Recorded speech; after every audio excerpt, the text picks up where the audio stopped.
Now, it's my pleasure to introduce our chair for the first session, which we've entitled Europe in the Rubble.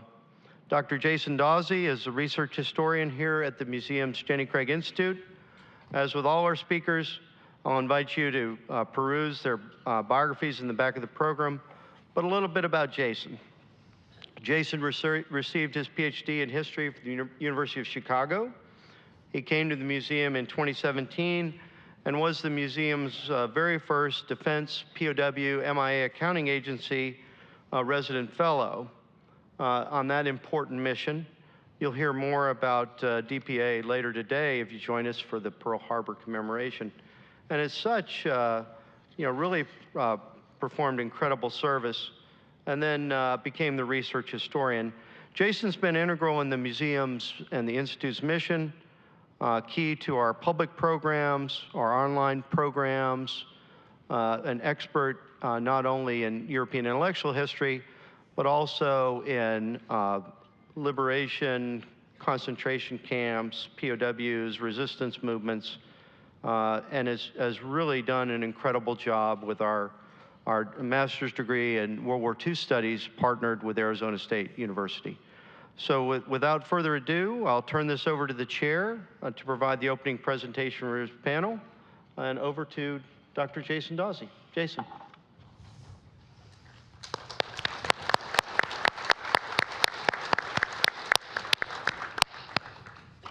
Can everybody hear me okay? It is great to see you this morning. Thank you, Mike, for that introduction. Delighted to be part of the first panel of this international conference, and I think you're really in for a treat with these presentations today. I'm pulling double duty in this opening session, so I'm going to present on the Soviets at Nuremberg first, and then followed by my two panelists here, and I'm going to introduce them now in the order that they will present.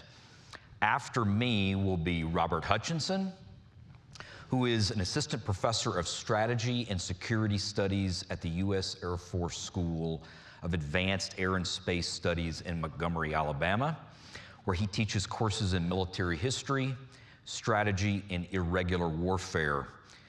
He received his Ph.D. in modern European history from the University of Maryland in 2016, and before joining SAASS in 2020, he held fellowships at the Center for Advanced Holocaust Studies at the Holocaust Memorial Museum in Washington, D.C., and at the U.S. Naval War College in Newport, Rhode Island. His research focuses on 20th century political and military history of Europe, intelligence studies, and Holocaust and genocide studies. He is the author of two important monographs: German Foreign Intelligence from Hitler's War to the Cold War, Flawed Assumptions and Faulty Analysis. That was with University Press of Kansas in 2019, and especially pertinent for today, After Nuremberg, American Clemency for Nazi War Criminals. I can't recommend this book enough, from Yale University Press, and that was just last year, 2022. So following Rob will then be our dear friend, Professor Günter Bischoff. Günter Bischoff recently retired from the University of New Orleans, where he was the Marshall Plan Chair of History and directed Center Austria, the Austrian Marshall Plan Center for European Studies, for 25 years. Günter, we're still in disbelief that you've retired, though very happy for you at the same time. He studied history and English at the University of Innsbruck, got his MA with Stephen Ambrose at UNO, and his PhD in American history from Harvard University. After completing his PhD, he came back to UNO to work with Ambrose in the Eisenhower Center, where he got involved in early planning for a D-Day museum. He has co-written and co-edited some 60 books on World War II POWs, the Marshall Plan, the Cold War, and U.S.-Austrian relations. So just thrilled to have Rob and Günter here with me on this panel. Just to say something about how this will work, each presenter will have 15 minutes. Once the three presentations are over, we're going to have about 15 minutes or so for a roundtable. I'll pose some questions to Günter and Rob, and then we'll hear from you We'll hear your questions and thoughts about this panel on Europe in the Rubble. So, ladies and gentlemen, without further ado then, we'll kick off with my talk on the Soviets at Nuremberg.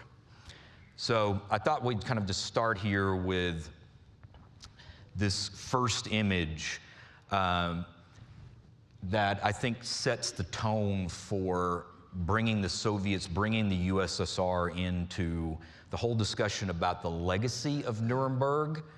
Those of you who have seen our Liberation Pavilion, or will see it while you're here on the second floor of the pavilion, this is obviously central to what we're doing here in terms of thinking about the legacy and memory of the Second World War, and the Soviets play a decisive role. So obviously notice the two images, one of the soldiers of the Red Army raising the hammer and sickle over the Reichstag, beginning of May 1945, and then the Soviet team. I will say more about this gentleman, the chief prosecutor Rudenko, and behind him, kind of behind his right shoulder, so to speak, the Soviet delegation, all wearing military uniforms at Nuremberg. So ladies and gentlemen, getting started, what I wanted just to say one thing about this by way of intro is that it's a very peculiar thing when you're looking at the Soviet role at Nuremberg, in that it's still incredibly controversial. There's many people would think, what are they doing here? I mean, why would they even really be allowed to participate given the crimes committed by the Stalin regime over the previous at least 15 years? Is this really just not a kind of devil's bargain, or what Walter Lefebvre once characterized as the shotgun marriage that was the Grand Alliance? But what I want to try to convey here in this few minutes is to note that the Soviets play a decisive role, in fact, in the International Military Tribunal, in the concepts that inform the Nuremberg Charter. They're a key player in this, and we have to really look at them in in that particular context. Yes, they do play a very important role, and we want to try to have some understanding of it, about why someone like Francine Hirsch, she's written this really remarkable book, Soviet Judgment at Nuremberg, came out just 2 years ago with Oxford University Press. I strongly recommend it, and she's really reinforced this. We need to look carefully at the Soviets and try to make sense of what role they play. So with that, I thought I would just show a couple of shots of Nuremberg, kind of reminders to us, placeholders for where we're at, the Palace of Justice, an aerial shot. And then one of the probably lesser-known defendants at Nuremberg, Ernst Kaltenbrunner, an Austrian Nazi and head of the Reich Security main office. He was a subordinate of Heinrich Himmler and very active in the Nazi genocide, the genocide of European Jews, here entering his not guilty plea in December of 1945. Before the four representatives from the respective Allied powers, the US, the Soviets, the British, and the French. And here, obviously, we're going to be saying something about the Soviet delegation, the Soviet presence there. So where I'd like to start, ladies and gentlemen, in kind of unpacking this a bit, is a figure who's really behind the scenes, and yet everyone knows, that's aware of the Soviet delegation at Nuremberg. He's not just behind the scenes, he's there. He pops up quite frequently, and that's the gentleman on the right in this photo. That's Deputy Foreign Minister Andrei Vyshinsky. On the left is actually James Burns, the U.S. Secretary of State, and this is taken in July 1945 at the Potsdam Conference. Vyshinsky is directly working under Molotov, probably one of the most famous people associated with the Stalin regime through its entire 25 or so years. And Vyshinsky, it's difficult to really exaggerate his role in Nuremberg. He's not a judge, he's not a prosecutor, and yet he leaves his imprint all over the Soviet presence. So some things about him. He had joined the Bolsheviks in 1920. He had a long connection to Stalin, but quite a fractious connection to the Bolsheviks. In fact, in 1917, he accuses Lenin of being a German agent in the pay of the German government. This is prior to the October Revolution, but by 1920, it's clear the Bolsheviks are going to win the Russian Civil War, and he throws his lot in with them. He will teach at Moscow State University, and it's interesting that in this kind of early phase of the Stalin regime, if we're thinking about Stalin consolidating power, 1927 is usually taken to be the key year, that Vyshinsky at Moscow State will really begin to make the case that international law is vitally important to the Soviet government and really can serve and consolidate Soviet interests. In 1933, he becomes deputy state prosecutor of the USSR, showing, in fact, Stalin's confidence in him and at some level interest in his work. And then most notoriously, 2 years later, he becomes Procurator General of the USSR. You think, what does that mean and why would that even matter for today? That's because he's the key person prosecuting people during the show trials, 1936 to 38. He's the person who stands up and accuses many of these old Bolsheviks, figures like Zinoviev, Kamenev, Bukharin, these old revolutionaries who had been there with Lenin, key figures in Red October, and accuses them of manifold crimes, treasonous crimes, working with the Nazis, working with Mussolini, working with Imperial Japan, working with the Western capitalist democracies. And usually behind all of that was the figure of Trotsky, of Leon Trotsky. His chief rival, in fact, in terms of international law, is in fact executed in 1937, a man named Evgeny Pashukanis. One of his most important subordinates had been at Moscow State is this gentleman, Aaron Trainin, not as well known, but his career had really been nurtured by Vyshinsky, and he shared Vyshinsky's views on international law. He publishes a book in 1937 where, in fact, he criticizes the League of Nations for not setting up an international criminal court and really making aggressive war itself a crime. And then in 1944, he follows that up with a book about the crimes, the criminal responsibility of the Hitlerites, where he says the Nazis should be prosecuted not only for war crimes, but for what he's calling crimes against peace. And it's interesting that Trainin, Vyshinsky will pop in at Nuremberg to keep up with what the Soviet delegation is doing, seen as a really ominous figure by many of the other figures there, like Robert Jackson, the American chief prosecutor. Trainin, however, is remembered as a rather affable and individual and a rather brilliant legal mind. So we shouldn't remember or forget his role at all in these deliberations. The USSR's chief prosecutor here, Roman Rudenko, saw him on the first slide. Like Trainin and Vyshinsky, he's connected to the same group of people, and during the show trials, he had been in Ukraine prosecuting engineers and people involved with the mining sector of Soviet industry there and accusing them of crimes against the state. So if you're seeing a pattern here, it's because all of these individuals are very carefully chosen for their connections to what everyone thinks of as a monstrous travesty of justice. I'd like to note here this comment from Chief Prosecutor Rudenko. I think it says a lot about the Soviet approach to Nuremberg. So I'm going to be that annoying person who reads the slide out. So just bear with me here. But I think the quote is itself very revealing. Having prepared and carried out the perfidious assault against the freedom-loving nations, fascist Germany turned the war into a system of militarized banditry. The murder of prisoners of war, extermination of civilian populations, plunder of occupied territories, and other war crimes were committed as part of a totalitarian lightning war program projected by the fascists. In particular, the terrorism practiced by the fascists on the temporarily occupied, notice that phrase, the temporarily occupied Soviet territories reached fabulous proportions and was carried out with outspoken cruelty.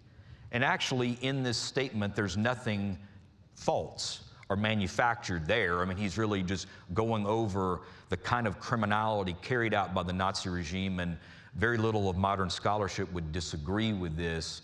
But you can see, in fact, the kind of political slant that Rudenko is projecting here. The other two figures, of course, I need to mention, Iona Nikitchenko and Alexander Volchkov, the judge and assistant judge, one in the center and the other on the left. They're obviously seated with figures like Judge Lawrence from Britain, Francis Biddle from the United States. They too connected to the show trials. All of them answer to Wyszynski, who has really a secret commission that monitors, regulates, and intervenes on a regular basis with what the Soviet delegation is doing for those 10 months in Nuremberg, 1945-46. Now, ladies and gentlemen, here in my last 3 or 4 minutes, I just want to say something about what really distinguishes the Soviet presence at Nuremberg. We've already noted here that they're going to call for crimes against peace being a central part of this. Trainin's book is widely read by figures in both the American and British delegations, including Robert Jackson, and eventually they see this book as an incredible intervention, and they completely support it. It becomes part of the Nuremberg Charter, and the 24 individuals brought up in the doc will be crimes against peace is one of those, along with war crimes, and the new charge, crimes against humanity, that these various Nazis in the state, military, police apparatus are accused of. The key difference, ladies and gentlemen, is that the Soviet delegation, and this is what they're receiving from Stalin, they want this trial to be something like a show trial. They want it to be presumed from the start that these individuals in the dock are going to be all found guilty. They're all going to be punished severely as war criminals. And so when the American, especially American and British delegations begin to say, look, the Germans have to be able to mount a real defense. They need to be able to themselves challenge claims made by the prosecution and respond. And the Soviets are completely taken aback by this. They, in fact, see the Americans as kind of their closer partners because, as I think many of you know, Winston Churchill had not been terribly excited about a trial to begin with a much preferred just shooting many of the leading Nazis. But the Soviets agree with the Americans, no, there should be a trial. We should try these individuals, and it should show the world the guilt and the crimes, you know, the abomination that was, they would say here, Hitlerism. We would simply say Nazism. And the Americans agree there needs to be a trial, but it needs to be a trial where the defense is really a defense. It's a true defense. And this is a real area of contention. The Soviets also think there's a kind of gentleman's agreement that's been reached by the judges and prosecutors that certain areas will be left out, will be ignored. So, for example, the Non-Aggression Pact signed with Hitler in August 1939, let's keep that out of the conversation. I should note here, however, that the British and French have their own areas that they are not eager to talk about. They certainly don't want to revisit appeasement. They don't really want a lot put on the table about revolts in their respective empires. They're very concerned the Germans are going to raise these things as well. But the Soviets think there's a kind of gentleman's agreement there, and they even go so far as to say that Katyn, the Katyn massacre in 1940, where some 15,000 or so Polish officers are shot by the NKVD, the secret police, they bring that up as one of the crimes of the Hitler regime. and then are appalled when the Germans actually present evidence as to say, no, that's the Soviets are responsible, and the other delegations say, yes, we have to listen to this perspective. So this is an interesting kind of moment here. And then to really cap this off, after 10 months of these hearings, and I showed you the image of Rudinko, he's quite a forceful speaker throughout. The Soviets certainly make their case about Nazi criminality, much of which has held up. But then they're shocked when figures like Hjalmar Schacht and Hans Fritzsche, a number of these in the dock, are acquitted. They're just mortified by this. And the perspective certainly of the Americans and British is that these individuals are not guilty of conspiracy. They have to be acquitted.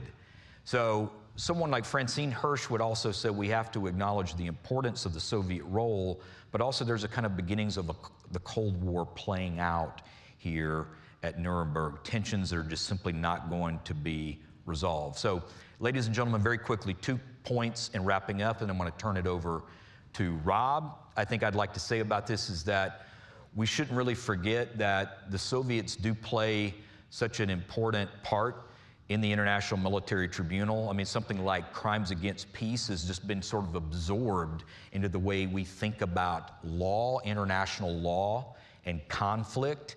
Most people don't worry too much about the Stalinist origins of this category, and yet they're quite real.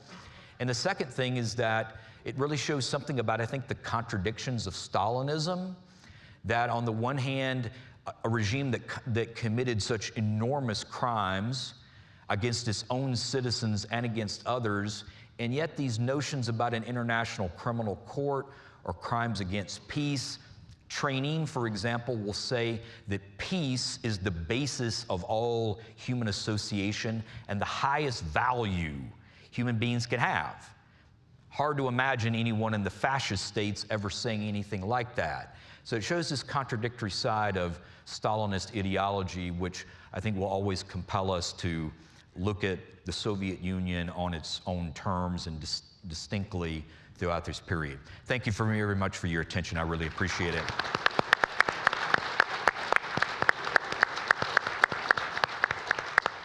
And be happy to turn now the floor over to Rob, please. Thank you, Jason. I'm coming through. Oh, good. Excellent. Thank you. Get my clicker here. It's like the meme, there's 2 buttons and I'm not supposed to push one. I pushed the right one. Okay, just to reiterate, I'm Robert Hutchinson, and thank you, Jason, for that wonderful presentation and also that very kind introduction. Before we get started, just the boilerplate legal stuff because of who I work for. I work for the Air Force, so I speak only for myself. I do not speak for the Air Force, the DoD, or the government in any capacity at all. I actually have to say that, so thank you for your indulgence there. Why they would care about this, I don't know, but I have to say that.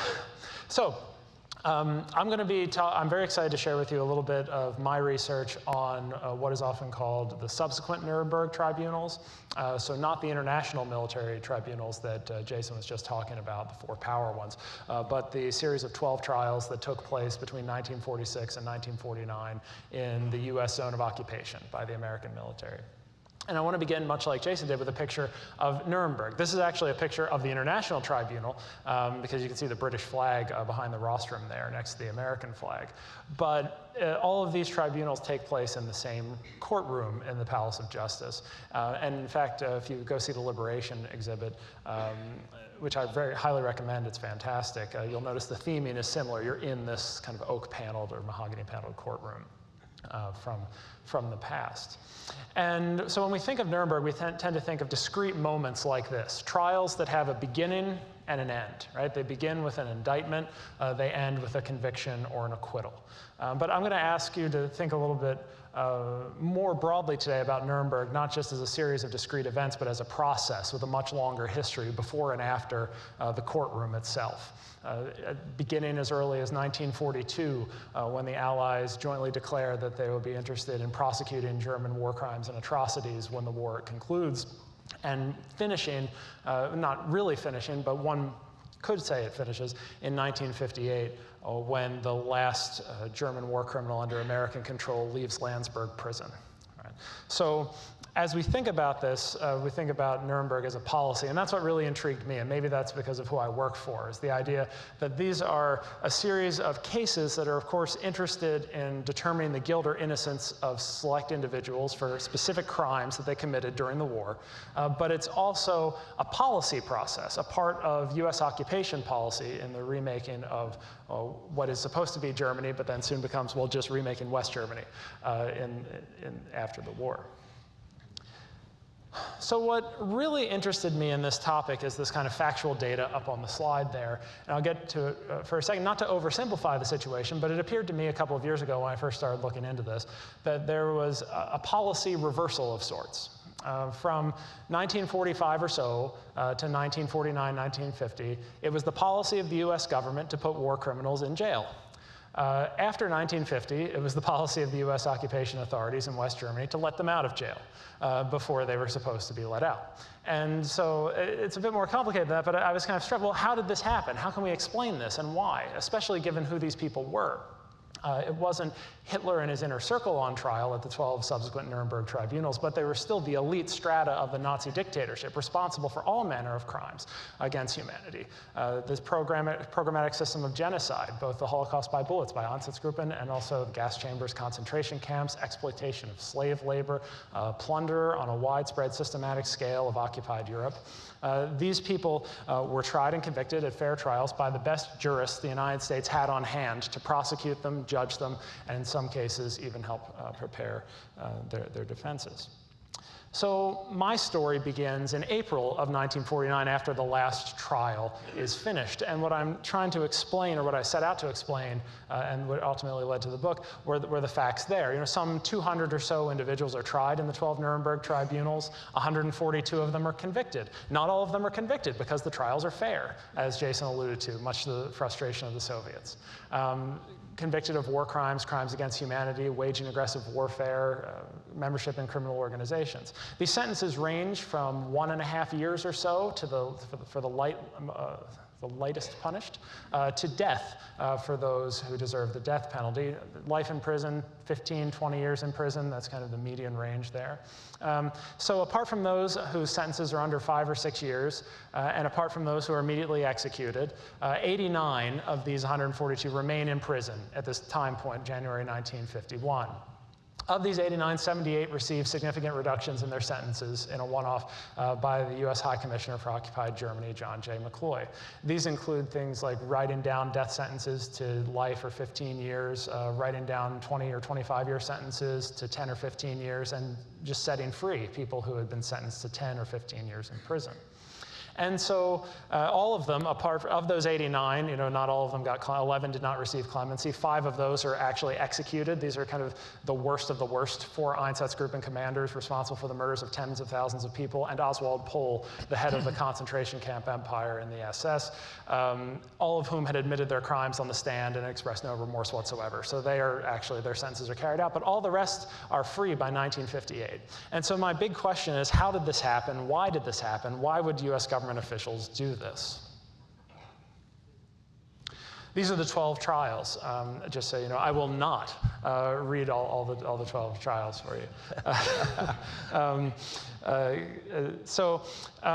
I put them all up there, though, because, again, I just want to underscore that these are individual cases against individual criminals whose we're going to determine their guilt or innocence for the crimes that they did and their punishment for their actions. But it's also a pillar of US occupation policy that cuts across what we tend to think of as the 4 Ds of post-war US occupation policy in West Germany. Demilitarization, right? I think that's getting military influence out of it, stopping Germany from waging aggressive wars, demilitarization. Decentralization, which has a twofold meaning, right? Like decentralization of government power and decision-making, turning a dictatorship into not a dictatorship. As part of that, also, there's an economic component, decentralization of economic forces, so decartelization, right? Breaking up the German big businesses and trusts. It's a New Deal era suspicion in the United States that these German monopolies and trusts have something to do with the aggressive foreign policy that's been waged. Denazification, getting Nazism out of the political spectrum of Germany, tabooing these ideas and assuring that they do not come back. And democratization, so 3 negatives and a positive. So 3 negatives, getting things out, and a positive, democratization, reintroducing Germany, what starts out as Germany as a whole, and then just West Germany, reintroducing it into the peaceful community of nations as a liberal democratic state. And if you look, I'm sorry, I'm not supposed to turn and look. That's my habit from teaching. So I'm looking at the monitor in front of me. But if you look at the 12 trials there, you see how that cuts across the whole swath of the German dictatorship. You've got doctors, lawyers, judges on trial, military officers on trial, Einsatzgruppen and SS unit members on trial. So think of this not as just discrete trials, but also as what one scholar has said, and this is great since Jason talked about this. One scholar has even referred to these as liberal show trials, in the sense that the outcome is not determined ahead of time. Guilt or innocence, rules of procedure, unlike the Soviet model, these are all obeyed. But like a show trial, these have a function that is educational. They have a narrative, they have a purpose. The trials are a classroom. The West German people are the pupils, and the Americans are the teachers, trying to describe and internalize the depth and breadth of Nazi criminality so that the West German people can be educated, redeemed into the superiority of like liberal, capitalist, democratic values. And so that something like this could never happen again. So when we look at a clemency process and we talk about the constant tinkering and revision of the sentences that kind of undercuts the legitimacy of these trials in the public imagination, and it does, the end effect of John McCloy and his successors' clemency programs, which I'll talk about in just a moment, is that by the end of this, as the Americans set more and more Germans free, fewer Germans believe in the legitimacy of the trials than they did before that process took place, right? So because this process is very public, John McCloy and his successors, the US officials, think that tinkering with the sentences doesn't really mess with the verdicts, that the verdicts will stand as legitimate. But in the court of public opinion, that's not the case at all. So this is important not just as a matter of kind of like a moral outrage question, like why could people do this to let unrepentant war criminals out of jail before their sentences have been served, but it's also a policy question, and what are you doing to undermine or support the occupation.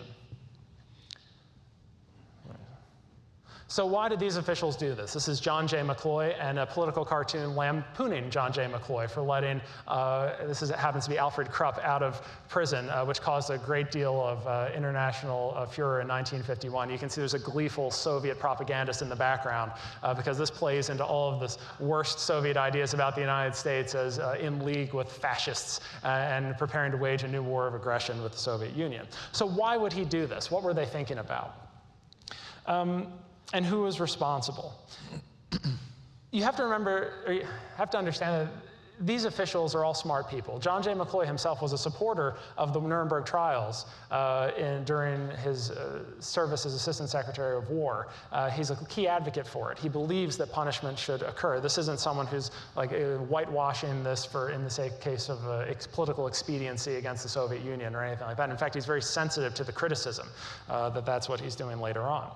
But there's a couple of explanations as to why this process occurred, and I'll just outline them briefly. One is there's a Cold War explanation, right? Particularly after the invasion of South Korea by North Korea in 1950, and 90% or so of American armed forces being sent to that theater to deal with that. There's almost a panic that occurs in Western Europe and especially back in Washington that if the Soviets tried to make a move to take Berlin or to wage some sort of aggressive warfare against the rest of Germany, that the United States couldn't do much to stop them there.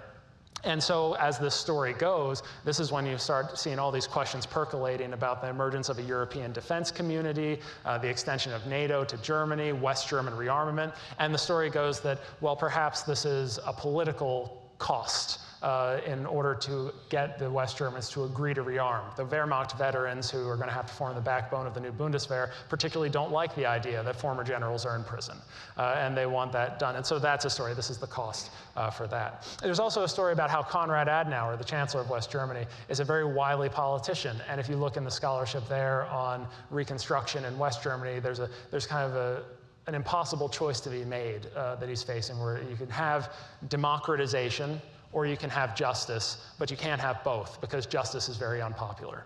And so this explains Konrad Adenauer's failure, if you want to call it that, to reckon with the Nazi past in West Germany.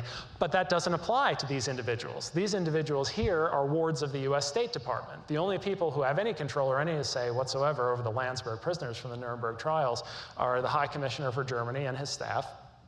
Before 1955. And then after 1955, when West Germany regains its sovereignty, only the US ambassador has the power to regulate or change, alter the sentences in any significant way. Likewise, the rearmament story doesn't really work as a matter of chronology because all of these negotiations and questions about German rearmament happen well after this clemency process is underway.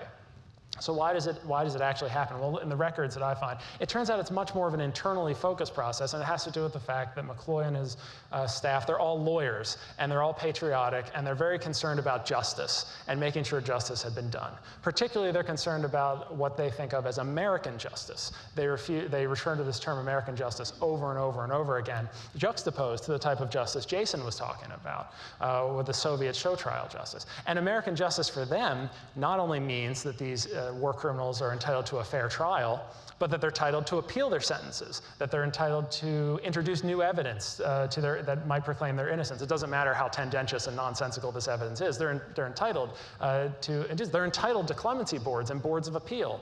And so what's set up is a whole kind of bureaucratic process that falls under clemency technically, but really acts as an appellate court, cycling through these sentences as the prisoners file petitions and their lawyers keep arguing over and over and over again until this results in wholesale sentence reductions at first, and then other facets of the US prison system being grafted onto the Nuremberg war criminals. They get time off for good behavior. They get medical parole if they're sick. They get parole, released from prison after a half to a third of their sentences are served if they can demonstrate that they've been rehabilitated. But this brings up an interesting question. How do you rehabilitate a war criminal? What does that mean? And what is the purpose of punishment in an international system like this? Is it purely punitive or is it rehabilitative? Because remember, all of these people are highly educated, middle class, upper middle class family men for the most part. They still did horrific things. And so the traditional markers of rehabilitation in the 1950s, can they get a job? Do they have a family? Do they want to work to support their family? Don't really apply here. These people are the same when they come out of prison as they were when they went to prison in the first place. And yet, in the name of American justice, all of these kind of norms of domestic prison sentences and control are applied here. And I'll close just by giving you an example of what this looks like in practice. And there's lots more to talk about in the Q&A and on the panel. This is Heinz Fanslau, a fairly typical example. He's an enthusiastic SS man who joins the SS in 1931. He's highly ideological. His expertise and background is in finance and personnel management. This is his parole file. As you can see, he's convicted in August of 1948 for war crimes and crimes against humanity.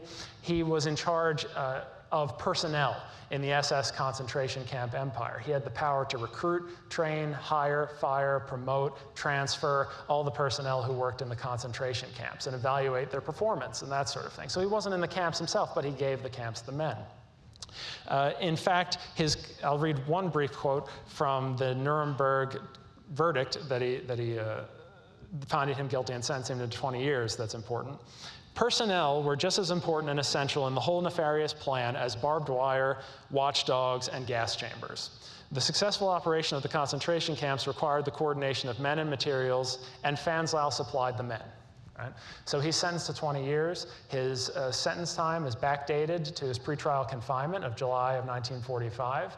McCloy then gives him credit for good conduct time. McCloy then reduces his sentence as an act of clemency to 15 years in 1951. And so in March of 1954, he meets conditions for parole. His parole officers find him a solid middle-class citizen who just wants to kind of put his head down and do his job and feed his family. And therefore, he is a model prisoner and a model inmate who has been thoroughly rehabilitated by this experience. And so he is removed from parole supervision in 1955, less than 7 years after his conviction.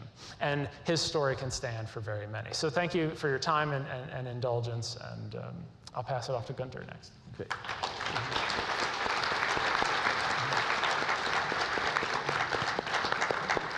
How do I get to my PowerPoint? Yeah, just point at it. There you go. No, it's not it.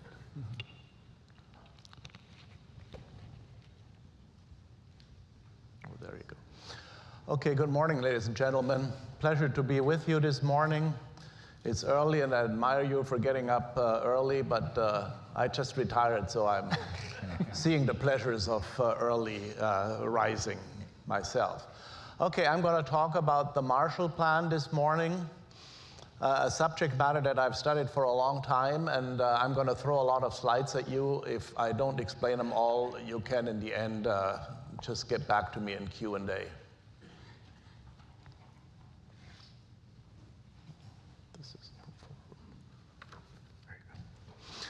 Okay, the Marshall Plan really begins with destruction of Europe. This is an image from Vienna, but of course you could see, you could show any city from Berlin down to Munich and it would look the same. American bombers had done a thorough job of destroying these cities. So what the Marshall Plan is all about is about rebuilding particularly Western Europe. And keep in mind there is a number of American programs prior to the Marshall Plan, pre-Marshall Plan programs that above all are designed to feed the hungry population of Central Europe, Germany and Austria and so forth.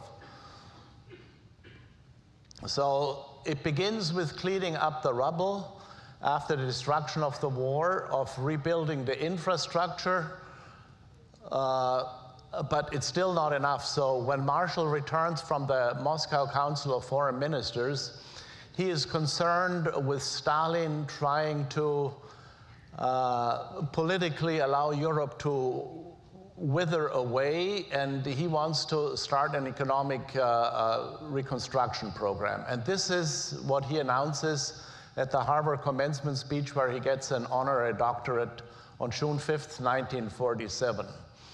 And I'm going to give you some key ideas from this speech, namely, he talks about the dislocation of the European economy, how it needs to be rehabilitated, how much food and industrial reconstructions are needed. He talks about the division of labor between town and countryside.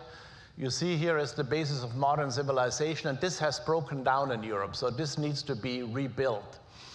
So he wants to break the vicious cycle in the European people who have lost their confidence. He wants to rebuild a Europe where political and social free institutions can exist. But then the key idea, the initiative, he says, must come from the Europeans themselves. So they need to sort of tell the Americans what is needed. So the Europeans do respond. The French and the British foreign ministers, Bevan and Bidot, call a conference to Paris at the end of June already. Remember, the speech is on June 5th. And they discuss the rebuilding of Europe and how much money would be needed. Molotov, we've heard about him, the Soviet foreign minister, comes too, but he soon leaves because he doesn't want to be dictated by the Americans what the economic reconstruction of the Soviet Union should look like. And above all, he doesn't want to give away the economic statistics of the Soviet Union, which is in dire straits, and he doesn't want the West to know about that. So what then happens is the Marshall Plan, the Europeans want something like $28 billion. They're not getting that. They whittle it down to eventually $14 billion, which is what the Americans will invest in Europe after the war. But now the next big item is to sell this to the American taxpayer, because such a huge amount of money to be given away as foreign aid is not necessarily popular. So Marshall and Hutchinson and top US government officials travel the country, give speeches all around the United States in order to persuade American voters that such American aid is needed to rebuild Europe. So this is a very big effort that takes a while, and the outcome of it will be a divided Europe, because as we will hear, Stalin doesn't want his Eastern European satellites to participate in the Marshall Plan. So essentially, you see here, the Iron Curtain will become a line of prosperity. Western Europe will become prosperous as a result of American aid. Eastern Europe will fall behind since they are not participating in this generous program. It takes a long time in Washington to sort of persuade Congress to pass these funds. And one crucial point is the Czech coup of 1948, when the communists take over the government at the end of February 1948. And the result of that, Congress thinks it's very important to sort of inject this aid into Western Europe to rebuild it, and they passed the legislation in early April of 1948. However, Stalin, as I mentioned already, he doesn't want the Czechs and the Poles who want to participate, so this becomes a big matter of contention between the two sides. In the end, Czechoslovakia and Poland don't participate. He calls a Czech delegation, that is Stalin, to Moscow and tells them they can't participate. So the word from Kremlin comes. But now if you think about the Marshall Plan itself, these are sort of the key actors in it. Truman, Marshall, Paul Hoffman, who heads the European Cooperation Administration. This is a new entity that is set up in Washington by the US government, and Averell Harriman, who will head the ECA in Paris, the headquarters in Europe. Now, the Marshall Plan will begin in June of 1948, which is to say that's when the first aid shipments arrive in Europe. You see them here getting into London and Paris, a lot of food arriving, even though food is not supposed to be part of the Marshall Plan. It's supposed to be all about industrial reconstruction. However, some countries like Germany and Austria still need food because the population is still hungry. Now, if you think about the principles of the Marshall Plan, here is sort of the administrative setup. I mentioned it, Paul Hoffman heads the ECA in Washington, so it doesn't go to the State Department. Averell Harriman heads the office in Paris. Then for each of the 16 participating countries, country missions are being set up. And that's sort of very important. You see here, I've pointed out there is also a European organization in Paris headed by a French economist. But then each of the participating countries has their own country missions, where essentially the give and take between American aid and who will get what is being bandied about with the local governments. There is 16 recipient countries. So you see here in Western Europe, Spain is not part of it because of the fascist Franco regime. Eastern Europe is not part of it, but much of Western Europe is. So if you look at the amount of American aid, the biggest recipients are the United Kingdom and France and Italy. However, you see if you go to a per capita distribution, the smaller countries like the Netherlands, like Norway, like Austria, like Iceland get the most per capita aid. So I find it quite remarkable that every Austrian would get something like almost $132 per head in terms of Marshall aid. An entire billion was invested in the small country of Austria alone. Now, the Marshall Plan was supposed to stand for peace and prosperity. There was a lot of Marshall Plan propaganda, like this poster that wants to embed that idea in Western Europe and also let the Eastern Europeans know what they are missing. And one important aspect of the Marshall Plan is that it really is at the beginning of European integration. So you think about later European integration, the European Union and so forth, what comes at the beginning is really the midwifery of the Marshall Plan, where European countries like France and West Germany is a participant country too, so is Berlin, the capital in the Soviet zone, for the first time sit together around a table in Paris in order to discuss how much aid everybody is getting. So I think that's a very important aspect of the Marshall Plan, that it really is fostering Western European integration, that is. Now, if you think about the Soviet Union, they are trying to say everything bad about the Marshall Plan that can be said. There is a lot of anti-Soviet propaganda against the Marshall Plan. I come back to this a bit later.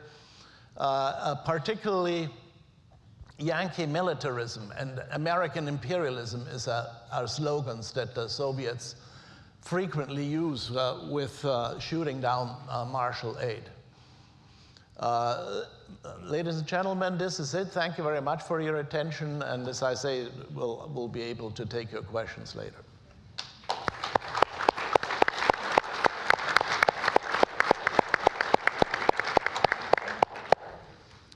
Well, let me thank Rob and Günter both for terrific presentations. And so, ladies and gentlemen, now we're going to move into the roundtable portion of this. And I'm going to start out by posing a question to each of them, and then a couple of questions for maybe all of us to mull over.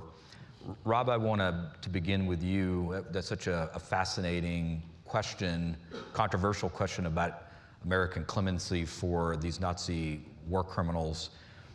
I'd like to ask you about the international reaction to American clemency, especially talking about the Soviets, about the Soviet reaction to the fact that many of these individuals are allowed to go free or sentences reduced.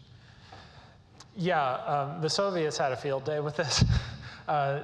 Not that folks were, not that Cold Warriors were paying attention too much about what the Soviet Union thought, but if you read the broadcasts, like the radio broadcasts of the Eastern Bloc countries, and look at the news reportage on this from the Soviet Union, this confirms all the Soviet suppositions about, look at these the mantle of fascism being passed from Nazi Germany right to the Americans, right?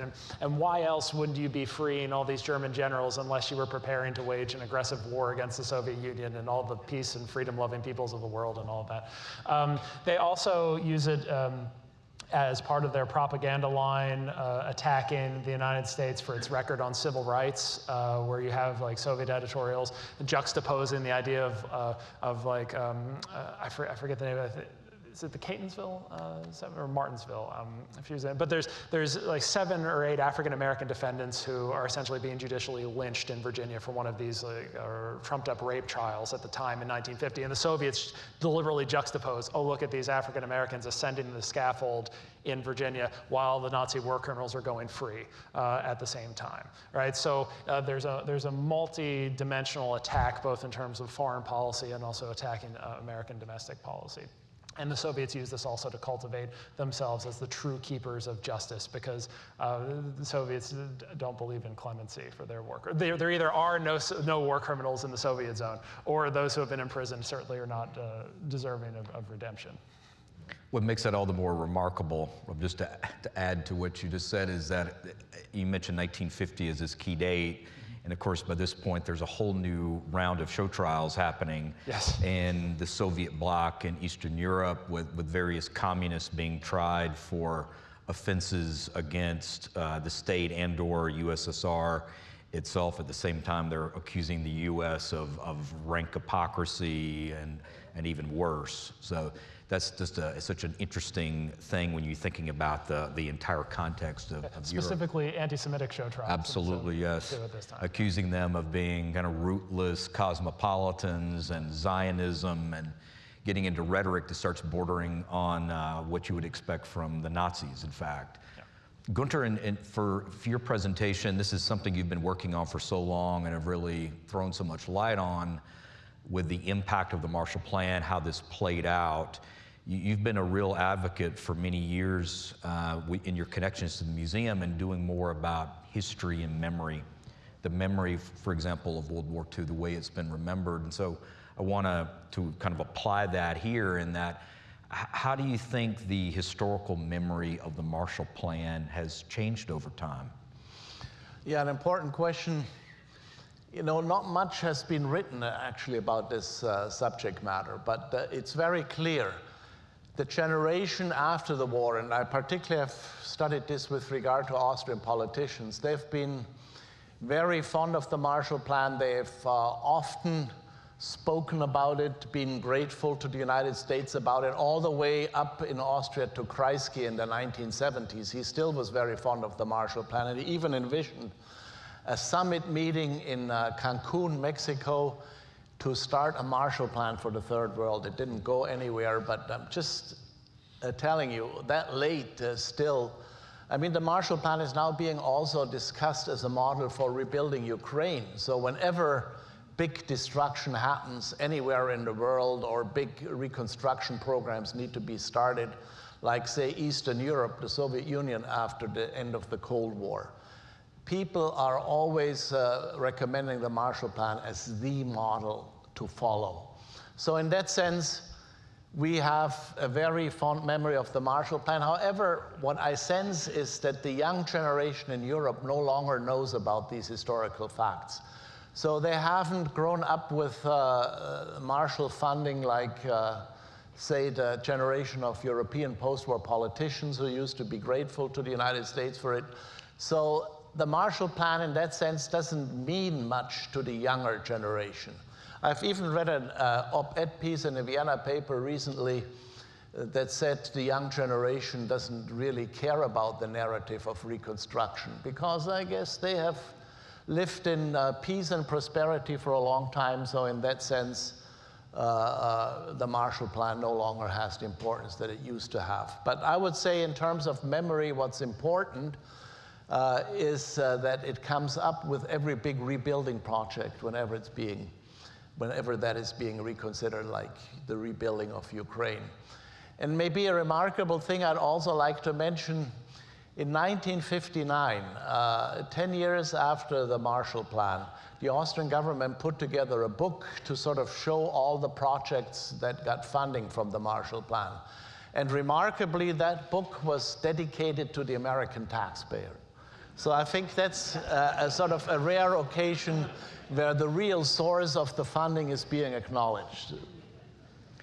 This is such an interesting point, Günter. You think about, yes, many of these younger people having no connection to the events of World War II and to the kind of legacy of the war, the immediate post-war period, and one wonders how the kind of resurgence of certain kinds of extreme nationalism may compound that. I guess we'll have to see what happens there. I think that goes hand in hand. Yeah, they seem to be kind of fitting together, and it makes it all the more important that we remember the Marshall Plan and the debates surrounding it and how it went into practice and what it did. In wrapping this section of our panel up, I'd like to pose two questions to both of you. And Günter, we'll let you go first with both of these related questions. Is that there's a stereotype. Both of you are obviously taking work that goes into the 1950s, starts in the immediate post-war years and goes into the 50s. A stereotype about the 50s as a decade where the crimes of the Third Reich were forgotten. There was a period of amnesia. There was a period of retreat from the past or evading the past, and then a sense that the 60s, there was again a confrontation, younger people demanding some confrontation with Nazi criminality. So I want to first ask again for both of you, if what you think of this stereotype of the 50s, given your own work on clemency and on the Marshall Plan, if you think that's correct. And then second, if both of your topics, clemency and the Marshall Plan, did these two phenomena, in some strange way, did they enable or facilitate people being able to distance themselves from the memory of Nazi Germany's war, of Nazi criminality, focusing on moving forward, about rebuilding, about prosperity? Did that really contribute to that? So this two-part thing. Günter, first with you.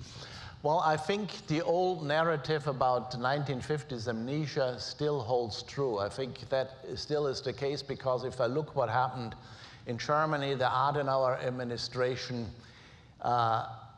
tried to say, and I think we heard it also in the outcome of the post-Nuremberg trials from Rob this morning, tried to say, well, we are not guilty. And in Austria, of course, the myth took a hold 45 and thereafter into the 50s that the Austrians were the first victims of Hitlerite Germany, which is a myth that nobody believes anymore, but it held for a long time. So I think what happened in West Germany is particularly the 68 generation rebelled against their father's generation. And they sort of began asking the question, what did you do in the war, Daddy? And of course, that was a hard question to answer for many daddies. So the generational conflict between the 68ers, who were of course rebellious, and their father's generation, who were trying to tell the world we are not responsible, we are not guilty. That became a very important feature, particularly in West Germany, and less so it didn't happen in Austria. That's why the myth about the Austrians as Hitler's first victims prevailed all the way until the Waldheim election of 1986. That's when that paradigm sort of began to fall.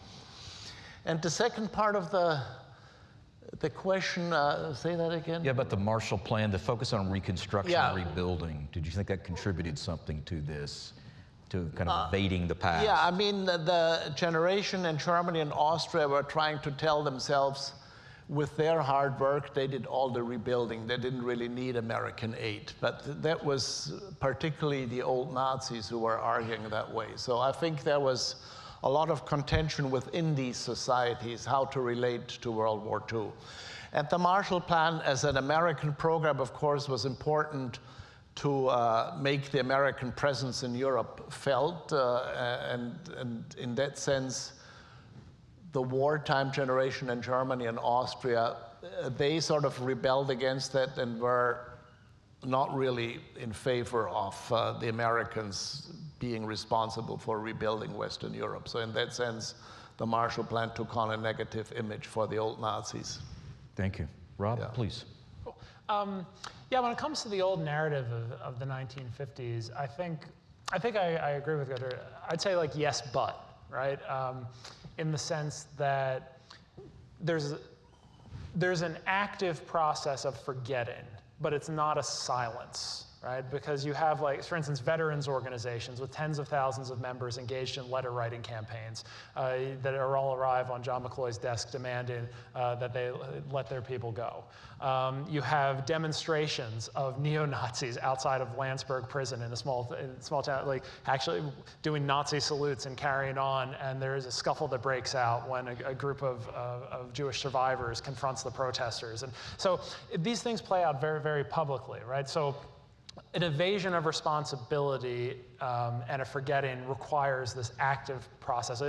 It's not a silence so much as one voice shouting down other voices, the voice of drawing a line of the past, and we need to move on from that. And the legacies of that, for legally for Nuremberg, I would say 1958 is an important year. It's the last of the Nuremberg war criminals walk free. But 1958 is also the year where the West German federal government puts together an office that specifically is looking into the prosecution of war crimes and crime based for previous Nazi records and officials and so forth.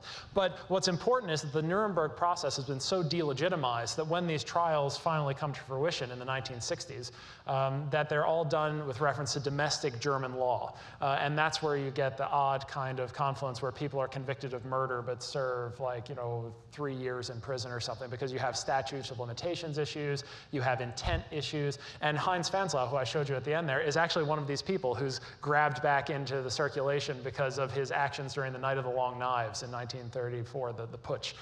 He's put on trial for murder, and I think he ends up getting like 2.5 or 3 years or something for that. So there's this process of forgetting and a backlash, and then this process of re-examination occurs, but it occurs under different parameters because of how rejected this was. And just briefly to your last point about facilitating forgetting or facilitating victimhood, I think what my small part of this very large story is that American policy actions and decisions allowed for fertile ground for those in Germany who are inclined to think of their own victimhood as opposed to the victimhood of others in which they had been the perpetrators and inflicted on. Because if you take these people, put them on trial, put them in jail, and then constantly tinker with the sentences, you're sending the message that this is just victor's justice, it's a show trial, it's illegitimate, these people are being persecuted by vengeful occupiers. And we, the Germans who are living in rubble and starving in the streets and all of that and just getting on our feet again in the early 1950s, are the real victims here. And by the way, what about the firebombing? Like, it's that type of moral relativism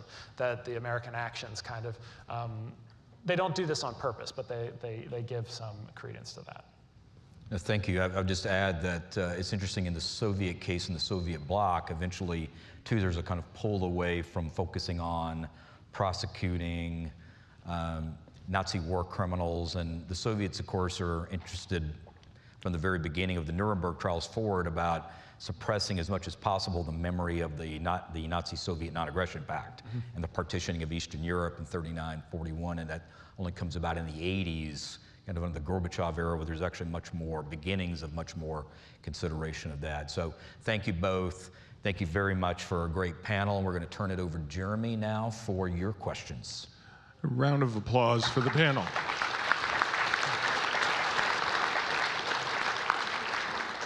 We'll start in the center aisle, about halfway back. If you could please stand, Sam. Good morning. This is for Rob, please. Clarification and a question about whether or not any of the ex-Nazis became prominent in post-war Germany.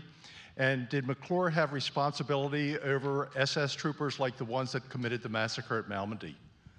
Yes, thank you. That's an excellent question and clarification. Yes. So I talked about the 12 Nuremberg trials. There's a whole series of parallel trials of about, I think it's 1,600 or so perpetrators, also done by the US Army on the grounds of the former concentration camp of Dachau and in the environs. These are called the Dachau trials. Those are more concerned with kind of individual acts of violence perpetuated either by concentration camp guards under American jurisdiction or the war crimes against American servicemen that you're talking about, such as the Malmedy massacre. There's a parallel process for that. The U.S. Army, the head of EUCOM at the time, Thomas Handy, is responsible for those prisoners. But the process proceeds kind of similarly and in parallel. A lot of the decisions McCloy makes push the Army along into doing their own clemency programs for those folks. And that causes an enormous stir of controversy here in the United States, because right around 1955 or so, the perpetrators of the Malmedy massacre are released from prison. And you can imagine how everyone here felt about that. The congressmen, senators up in arms. It spawned a senatorial and a congressional investigation. There's an excellent book on that aspect of it by Steve Remy called the Malmedy Massacre, or the Malmedy Massacre Trial, and it goes through some of those ancillary points. I feel like there's a teeny part of your question I missed. Did I get both parts of it? Whether or not any of the ex-Nazis rose to prominence in post-war Germany. The ones from the 12 Nuremberg trials were so tainted that no, they did not. They kind of faded into obscurity. A couple of them, a couple of the military officers had kind of shadow dealings with the new high command of the Bundeswehr in an advisory capacity, but nothing official or particularly scandalous. Like, they were largely barred from government service, even though they had all of their rights restored to them after they completed parole. Yeah. Next question to your left, gentlemen.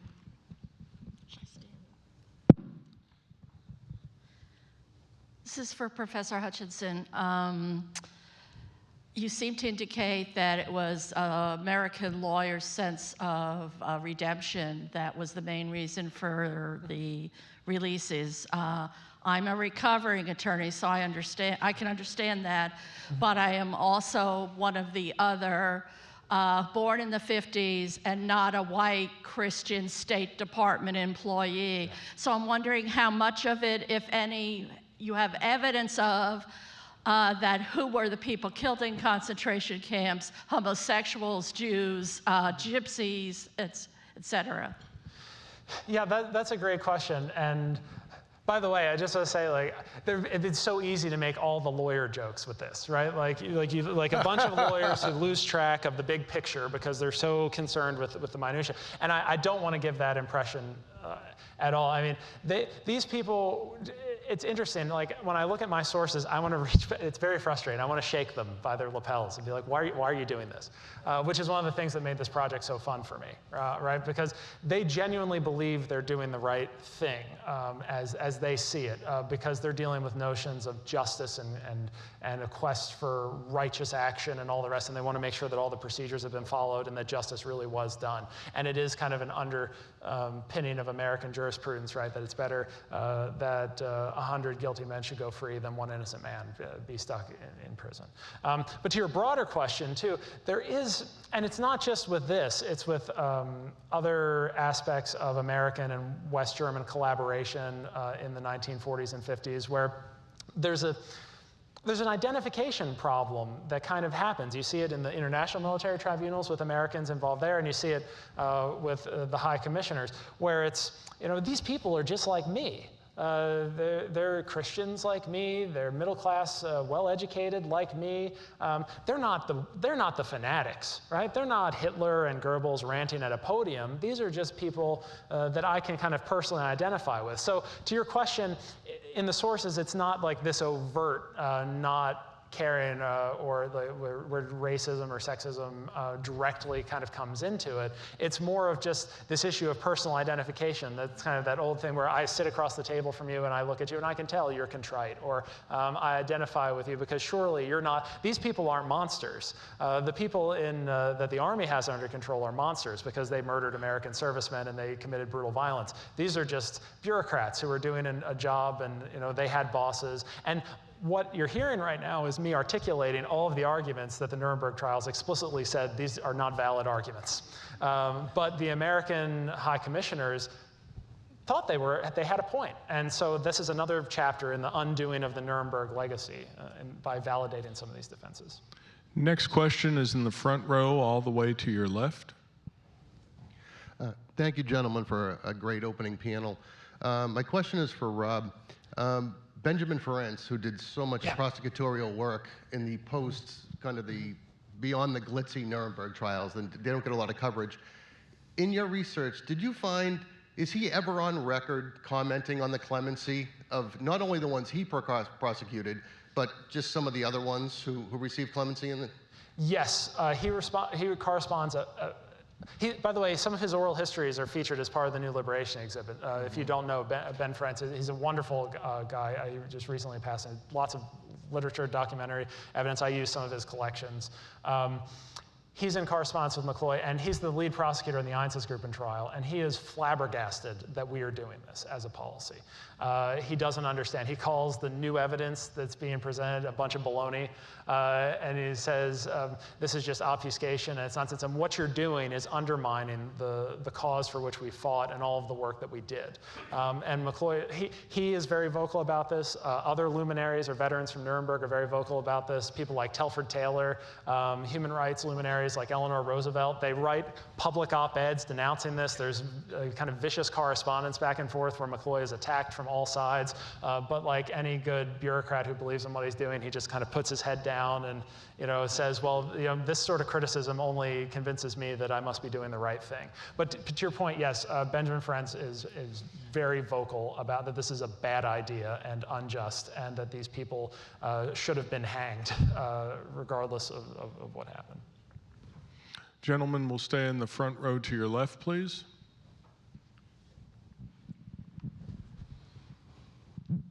I want to know why, if you can answer me, why somebody like Carl Friedrich Flick and his ilk, Gunnar Sachs and others, were given their massive businesses returned to them after the war, because I mean, their wealth was vast. I knew Carl Friedrich Flick, and we just were astonished. When we vetted him for a club, and his daily interest rate, I mean, his income from his interest rate daily was $1.6 million. And that turns out to be a whole lot of money, and that was just bonds. So I wonder why. There's many others. Why did that happen? Was that part of the? Was that a requirement of the Marshall Plan, or the German? Why would the Germans do that? I just don't understand. And the Austrians. I have a little something on this, but if you guys want to chime in. I'll just say something very quickly in that, to reinforce something from earlier in the panel, is that the Soviets obviously watched this very carefully. And if you're looking at like their delegation and in the Soviet leadership, they fully expect the Americans and British, they're not so sure about the French, but the Americans and British, they think that if there's capitalists that are going to be put on trial, be careful. The Americans and British are likely to let them go. This is kind of an expectation, and of course, it becomes very quickly, Rob alluded to this, 47, 48, 49, it's already central to the early propaganda going back and forth in the Cold War that the US and the British are really about rehabilitating the old economic system, and that they're not really interested in getting to the bottom of these individuals being involved with slave labor, et cetera, the complicity with the SS, which at that level, if you're just talking at that level, is true. There's enormous connections between the German business community and the Nazi leadership that goes back years. But yes, it's a central part of the propaganda effort, and certainly if you're looking at anything coming out of Moscow or the Eastern Europe after 1946-47, you see it all the time. Rob? Gentlemen, we're going to go. Oh, I'm sorry, Rob, please. Flick, yeah. Flick, yeah, it's a great question, and there's a lot that goes into it. So technically, as a part of the occupation statutes, a punishment, a valid punishment, is the seizure of property if the property was used for criminal means, right? And that's where it gets tricky. So the only person who was subject to asset forfeiture during these 12 trials I cover was actually Alfred Krupp. Because assets stolen from the occupied territories were specifically given to the Krupp company by Hitler. Like, he signed a decree and was like, these are yours. And so the US government said, okay, we're going to seize those. To answer your question, part of his punishment that McCloy and others overturned is we give those assets back. And why? And this gets into these kind of political questions that are just coming of age in the early 1950s and late 1940s in America. Well, the seizure of assets, that sounds like communism to me. That's not American. We don't take people's property in this country. We don't punish people that way because, property and business, even though, that's the rhetoric that surrounds that, is that something about this punishment, even though it's perfectly there by statutory authority, strikes McCloy and his staff as un-American because it's not something that's typically levied which is also not true. There's a history of this in this country as well. Gentlemen, we have time for probably one last question all the way to your right. Rob, this is specifically for you. You had a slide up there where case number 12 was the senior Wehrmacht officers for crimes against humanity and so forth, with a particular emphasis on the Eastern Front. Mm-hmm. Why is it the Americans presumed they could do some kind of a trial about things that happened on the Eastern Front? Were they trying to show up the Russians, or did the Russians participate and provide evidence? What's going on there? Yeah, that's a great question. It's mostly there's a lot of moving. I'm looking at the real boss, of Jeremy's keeping time, so I keep it brief. Partly some of this, there's a jurisdictional aspect into it. Why did the Americans try who they try, and what cases do they bring? They want to do certain emphases, and it's also who lives in the American zone of occupation. So Bavaria, Berchtesgaden, all of that, you've got a lot of the real bigwigs there. They choose that case to highlight the specifically crimes against prisoners of war, so the Commissar orders and the deliberate starvation of Soviet POWs as an orchestrated policy that comes from Berlin and is top-down directed to the unit commanders in the East. So that's thematically what that trial is about, as opposed to case 7, which is about partisan reprisal actions, right? So it's a different type of war crimes. It's not necessarily geared towards prosecuting something the Soviets should, because the Soviets prosecute their own people that they have for crimes like this, but also mostly just showing the different ways that the German military was culpable for German war crimes. Ladies and gentlemen, Rob Hutchinson, Günter Bischoff, Jason Dawsey. Thank you, gentlemen.